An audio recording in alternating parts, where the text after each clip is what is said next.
Hi, hello. Welcome to the episode of Isaiah's Newsstand. It's your host, Isaiah Edwards. The date is April the 24th, 2025. Hopefully, this episode finds you well, in good spirits, and high hopes. As for me, I'm doing pretty good. The day was solid. I enjoyed myself. Overall good day. We had a couple little caveats, but like not too bad, not too heavy. A little humor. I think I had to laugh at. But we started the day, obviously with the work, the usual. And I had this moment, and I would say this was like the bad moment of the day, where I wanted to like listen to a song that was like in my head, and I go to cue it up, and like I immediately get emotional. Like I'm immediately upset at work. Obviously, that's never where you want to be, like emotional, and it's because like I'm realizing like, oh, this is one of those songs where it makes you think about like something sad, or essentially like for me right now in that moment was my parents. And it made me emotional, and I start like getting all teary eyed, start crying, and people are like saying hey to me, and luckily I'm like far away in my dumpster, so I'm hoping that they just didn't notice. But like I just hate when I have a breakdown at work. Like that sucks. That's a bummer. But overall, like I'm used to it. I'm 34 years old. I'm pretty in touch with my emotions. I know these things are gonna come, they're gonna go, and you just have to process them as best you can, and that's okay, right? So we cry a little bit, we listen to a couple of songs, get back to our news podcast stuff, and then we're good. We're fine. Everything's hunky dory, whatever. That being said, I was also having a bit of stomach issues. It was soup night last night, which is normally like not an issue, but this was some kind of pasta bean soup, which I gotta say was fire.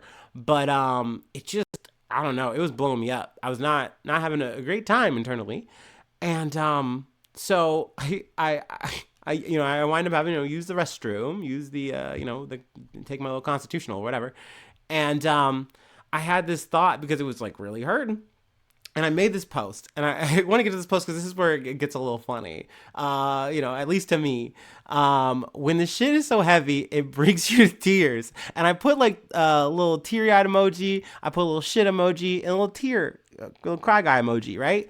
And I was just thinking people would take it literally because of the emojis, but I also forgot that my friends are very caring, empathetic, and nice and sweet, and like I have posted like that before. Sometimes I gotta do a little sad post, sometimes I gotta do a little emo post, and I had a few reactions, and people were like saying positive things, and then I felt bad because I'm like, oh no, no one gets that I'm making like I'm being literal here. And I had a friend hit me up, and they're like, hey man, I when I read your status, I thought you were literally talking about taking a shit. And I was like, dude, I know. And now I can't, like, that's exactly what it was. You're correct. But like, I can't change the record. So, and I didn't want to delete it. It is what it is. It's not a big deal. So if you're, a person who reacted, said something sweet and kind, please know that it did hit. It was a little emotional today, but in regards to this status, this post, it was not serious, and that's a oopsie, my bad. I fucked up a little, but hey, it's good to know the homies got my back no matter what, no matter what kind of shit I'm going through. You feel me? Anyway, so that was work. After work, we went to the old gym. I don't know why I keep saying that, but we went to the gym. Gym was fine. It was a little busy at the top, which was like kind of annoying. Like one of those situations where I literally just wanted to go, crank out my little stuff, my little exercise, and like I had to wait on some free weights, and I'm like, what is going on here? It's Thursday. Where are all these people coming from? Whatever. But we got it in, got some sets in. Overall, very once again low intensity. I'm actually like kind of excited for tomorrow because I get to like hit harder weight, hopefully heavier weight. So, I'm hoping that the plan comes together. I do generally feel good. My ankle though, be a little, but luckily I don't really need my ankle to do too much outside of like squats. Actually, I do, frick. I do need my ankle for things. I'm being a blockhead. I was gonna say I just need it for cardio, but no, I need it for like squats and stuff. But anyway, I'm sure I'll rally. I'm sure I'll be fine. But yeah, no. Overall, gym was good, and yeah, now we're here. We're podcasting. Oh, a little bit of snack corner for my Easter basket. That's right, I got an Easter basket, y'all. One of the things in there was chocolate covered pistachios with pink Himalayan salt. So good, by the way. And I have this thing now that I do, because y'all know I'm like a trail mix guy now. I mean, granted, I've always liked trail mix, but like I'm definitely a trail mix guy now. Um, where I will incorporate more things into it. Like it just becomes like this bag of whatever at that point. It's no longer classic trail mix anymore. I got a little bit of sun chips in there. I got those chocolate covered pistachios in there. I got granola in there. I got banana chips in there. Pretzels. It is going down. It's a lot. But yeah, I love it, and definitely a little yummy snack that gets me through the days. Sometimes I usually eat it like after the gym when I get home, and it holds me over while I do my research into the recording, and then I cook, since I usually wind up eating later. So it's like, yeah, it's a later snack, but overall, between the sun chips and that, there's not much food. At least that's how it's been for a while. So granted, that's usually how I've eaten for a decent amount of time, at least in terms of just not eating much outside of a big dinner. That's just kind of my style. Anyway, I know it might not be healthy, whatever. Anyway, let's go ahead and do our startup and get into some news.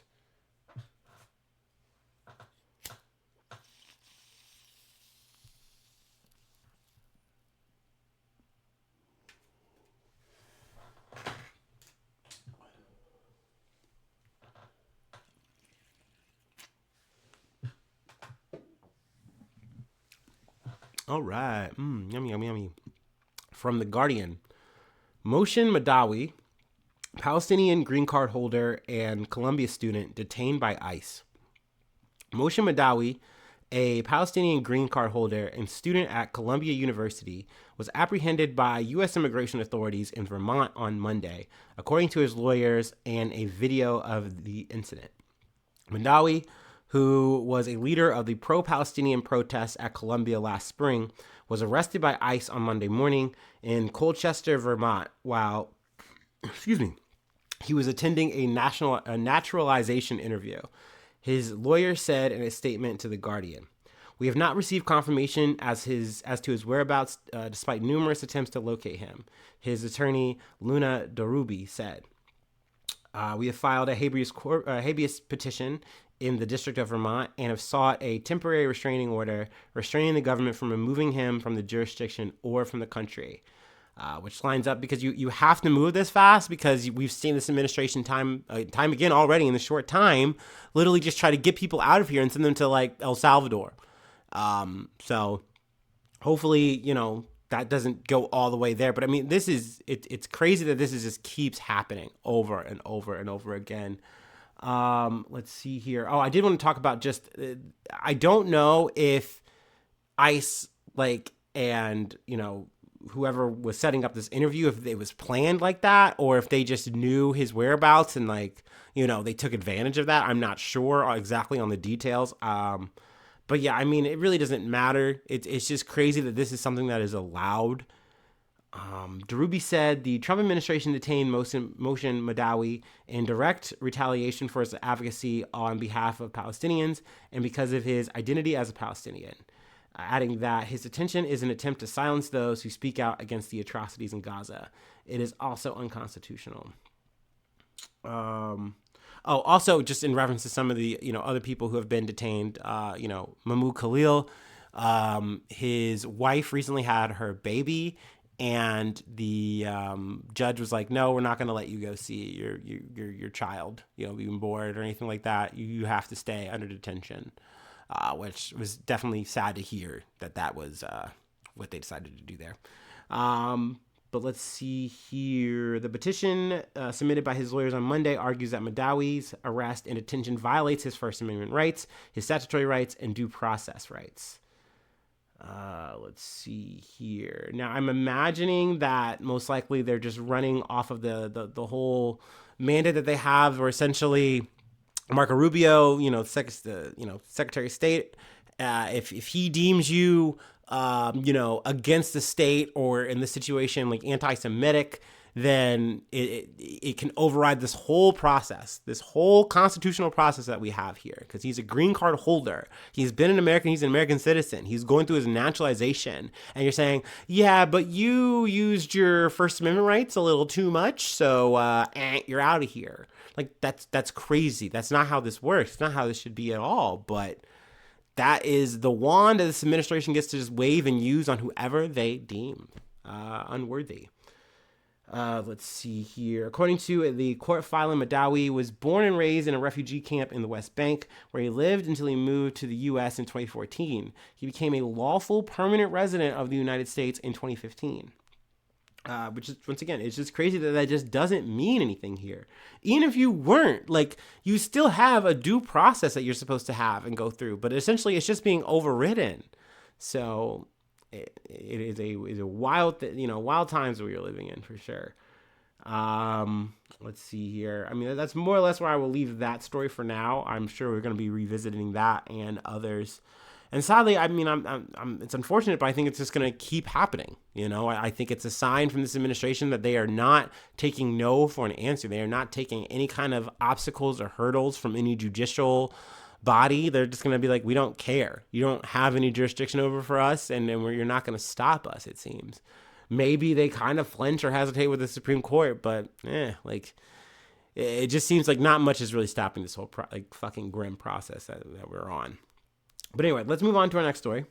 From NBC News, Shannon Sharpe stepping aside from ESPN in wake of sexual assault lawsuit. Football great Shannon Sharpe said Thursday he will step aside temporarily from his duties at ESPN in the wake of a $50 million lawsuit accusing him of rape. The 56-year-old former Denver Broncos tight end said he needs time away from the studios to fight allegations that he called false and disruptive. At this juncture, I am electing to step aside temporarily from ESPN duties, he said in a statement. The first NFL expedition game is set for July 31st, with the regular season likely to kick off Thursday, September 4th. Sharpe hopes to be back behind the mic by then. I think that is a bit presumptuous, given the situation, unless he is planning on doing some kind of settlement and then, coming back. But I would be like, okay, are they going to want you back in that situation?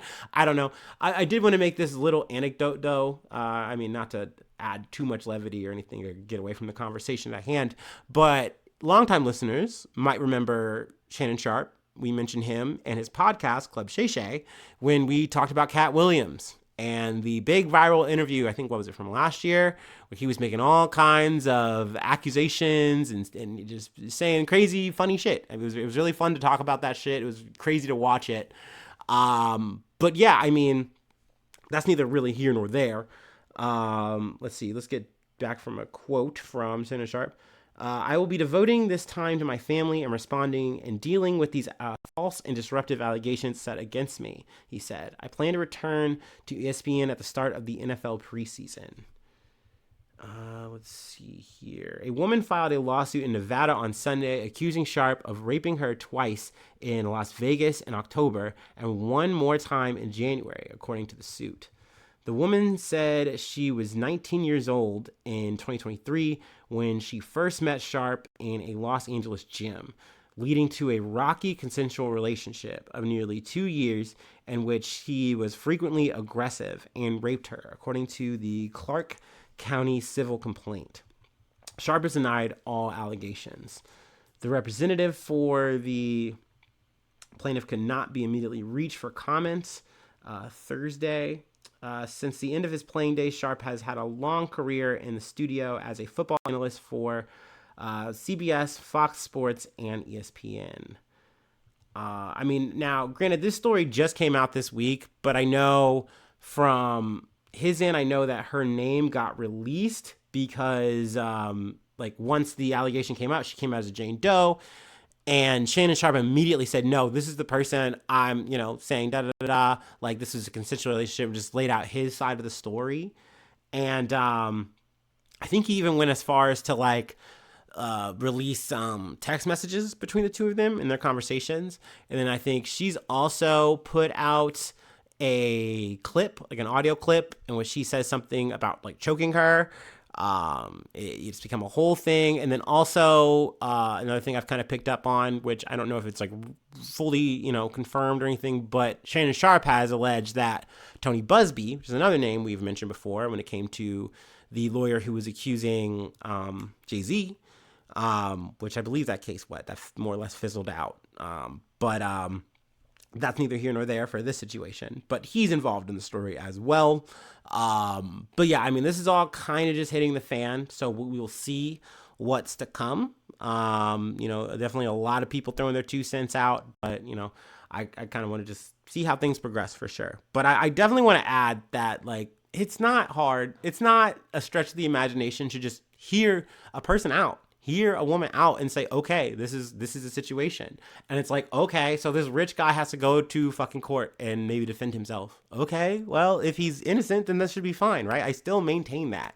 Like, that doesn't change no matter, how a verdict shakes out or whatever. Whether we're talking about Jay-Z, whether we're talking about Russell Brand, whether we're talking Shannon Sharpe, who the fuck ever, Harvey fucking Weinstein, which his shit is apparently, I think, was in New York. That retrial is going on, which is crazy. It's crazy that over some kind of fucking technicality that you're having to drag back the victims of this shit and go through this whole thing again. He's also trying to get a retrial in fucking California as well. But that being said, I really don't care how anyone really feels about it. If you're like, oh, blah, blah, blah, like, but I just don't think it's that hard to say, hey, I'm going to hear this person out. I'm going to hear this statement out. And then we're going to see how it fucking progresses. I don't know. I think it's wild that people want to throw up some kind of shield and defend these dudes like that. I just think it's really odd. But yeah, that is where we'll leave that story for now. Let's move on to another story from The Independent. Texas mortuary worker accused of dismembering corpses to perform experiments. A Texas mortuary worker has been accused of fraudulently obtaining copies of death certificates and dismembering corpses to conduct experiments. Adeline Nagan Ben-Bui, 50, carried out the alleged crimes while employed at Capital Mortuary Services in North Austin, according to court documents. She turned herself in to Travis County Jail on April 18th. She has been charged with 1 count of state jail felony abuse of corpse and 5 counts of second-degree felony tampering with governmental records with intent to defraud or harm. It comes after the Austin Police Department was made aware of an investigation by the Texas Funeral Service Commission into Capital Mortuary Services, which was launched following a complaint from a former TFSC employee. The employee claimed that Bui had fraudulently initiated and obtained at least 10 death certificates under his name, and that she allegedly conducted experiments on corpses' arms, according to an arrest affidavit obtained by KXAN. APD later discovered 128 cases where Bui used the man's name to complete or amend death certificates. According to KXAN, her alleged experiments involved injecting formaldehyde into the arms to see the effect it had over time on severed extremities. Which, to me, that does sound morbid. I'm sorry. And it's like, sure, if you're in, like, if this is a mortuary school, okay. Like, if, you have some kind of education wing and that's what we're doing here. But, like, no, that doesn't seem like what this was. I don't think you go through the hassle of illegally obtaining fucking death certificates if this is all on the level and supposed to happen. So, yeah, this seems weird and unsettling that you're just chopping up arms and there's more that we haven't got to. Let's see. The TFSC investigator stated that once Bui was finished with limbs, she then allowed the severed body parts to be placed in a crematory retort, where the body parts in their dissected and disturbed states would be cremated. On April 10th, APD executed a search warrant at Capital Mortuary Services, and officers spoke to Bui about the allegations. Now, she admitted to using the former employee's identity to submit death certificates without his consent. She also admitted that she directed her employees to conduct experiments on bodies. I want to say, once again, employees, not students. These are just people who are like saying, hey, you work here, I want you to do this. And it's like, that's not our job. Like, like imagine if like someone came up to me and it's like, hey man, I want you to do some experiments on the cardboard. Like, that's not what you pay me for. That's not what I'm here to do. Like, but instead of that, it's once again, it's someone's body. It's a cadaver. Like that used to be a person. That's like, someone's family member. Something, you know what I mean? Like, what the fuck? But these experiments would be are experiments on bodies to study the effects of embalming fluid with and without formaldehyde, which included cutting heads, arms, and spines from remains sent to her facility while acting in the licensed capacity as a mortuary, the outlet reported. It was later revealed that Bowie also worked with medical training company Med to Market on the alleged experiments. So this takes another weird turn when we add the Med to Market. The CEO of Med to Market later told APD he knew Capital Mortuary was embalming arms to see how long they could preserve them, and that such practices were common among medical schools. However, he denied any experimental testing. So I'm like, once again, I mean, is this a school? I feel like this isn't a school that we're doing this because we're using the words employees. Maybe I'm dumb and naive here and someone can chime off in the comments. I'm fine to be wrong here. But it just seems like whatever is happening is not on the level. It's not okay. And this Med to Market guy's like, they just do that all the time. And it's like, sure, they're doing stuff that's a little different, but I wouldn't call it experimental testing. It sounds like you're splitting hairs here and something is wrong and you should have been like, hey, don't do that, and maybe look in a little further if that is what you're doing, right? Once again, I don't know. This is above my pay grade. Once again, I just smashed trash, but this felt stinky. This felt fishy to me. I did not like it. And once again, no matter what, she legally obtained these death certificates. So I do not believe that this was okay. But once again, maybe I should have done a little bit more due diligence and say, hey, maybe they do have, like, once again, a education arm or wing or whatever. But once again, I don't know if you were supposed to be doing all this with the bodies. Let's see here. That is more or less where I want to leave it, though. For that story, though, according to online court records, Bowie is currently out on bond. So, we'll see. We'll see how that goes. Maybe she will beat the case, and I can eat crow or something. I don't know. But anyway, we're gonna take our last break, and we'll close out with an update. Maybe a last update on this story. But yeah, let's go ahead and do that, and we will take it to Illinois.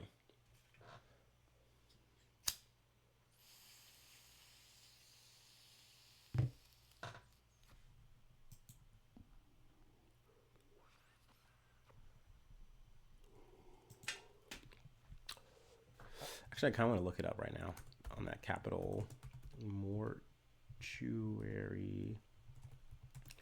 Services,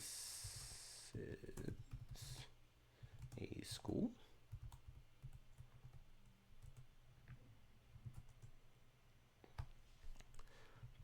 Checking. I'm checking. Let's see. Damn. It's obscure and vague if the Google AI isn't even coming to tell you. They're just saying mortuary director. Once again, I'm even seeing in titles mortuary employee.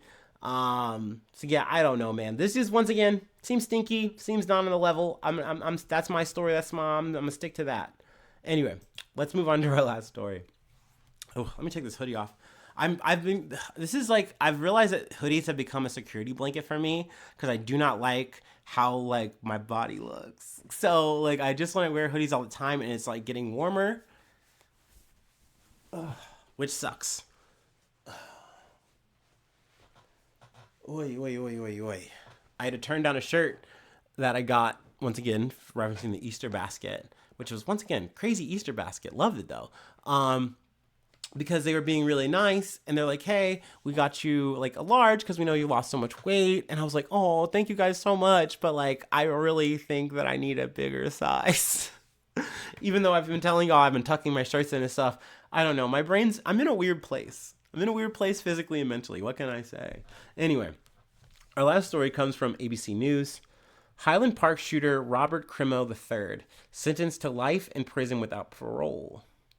Robert Crimo III, the gunman who killed 7 people and injured dozens in a mass shooting in Highland Park, Illinois on July 4th, 2022, was sentenced to life in prison without the possibility of parole on Thursday. Crimo was sentenced to 7 consecutive life sentences, along with 50 years in prison for each person injured, Judge Victoria A. Rossetti announced on Thursday. This court hopes this sentence brings a sense of justice and an end to the continued horror, Rossetti said. The sentencing hearing, which began Wednesday and finished Thursday morning, included testimony from multiple survivors and relatives of those killed in the shooting at the Independence Day parade. Crimo, 24, did not appear in court on Wednesday or Thursday. The shooter's parents, who have attended most court proceedings, were also not present. The rest of the article is testimonials, just statements from, victims, people impacted by that day, by what Crimo fucking did. So, there's that if you would like to, delve into that and read that. But I mean, this is really where I guess I want to leave this story. I'm sure there's going to be more, big shootings that we've covered in the past that, we're obviously going to have to, come back to the verdict and the sentencing and stuff. But, y'all know I usually don't like to dwell too long or too deep on these things. I don't know. Once again, this is me being ignorant. I don't know if Illinois has the death penalty. If that's a thing you can do. But I mean, shit, if you can get a death penalty set up in New York, which they're trying to do for Mangione, then shit, you can do it anywhere, right? I guess if you're, fucking Pam Bondi, if you want it bad enough. But yeah, I mean, I still think on my overall, I prefer not to see a death penalty on the table. But I mean, obviously, what Crimo did was fucked, depraved, evil. So, I mean, that goes without saying. But, I mean, he's going to rot in jail for the rest of his life. So, I mean, that's going to be it for him on that. But, yeah, that is where I will leave it for today. If you'd like to help out, support the effort, I do have Patreon. Patreon.com/ZanNews. Become a newsie today. Shout out to coming up. Newsy Roll Call is coming up soon. I think, next week? Yeah. Feel free to hit me up on IsaiahNews1@gmail.com. It's the old way, the email way. Feel free to follow me or the podcast on any of the socials. Subscribe to the YouTube. Follow on TikTok. Let's see, what else is there? Follow on Spotify. Follow on Apple Podcasts. Whatever platform you're listening on right now. That keeps you up with me and, all the episodes, all the stuff. Helps out my algorithm, so that's cool, So, yeah, that's it. So, hopefully I see you soon for some more good news. I love ya. Bye-bye. Mwah.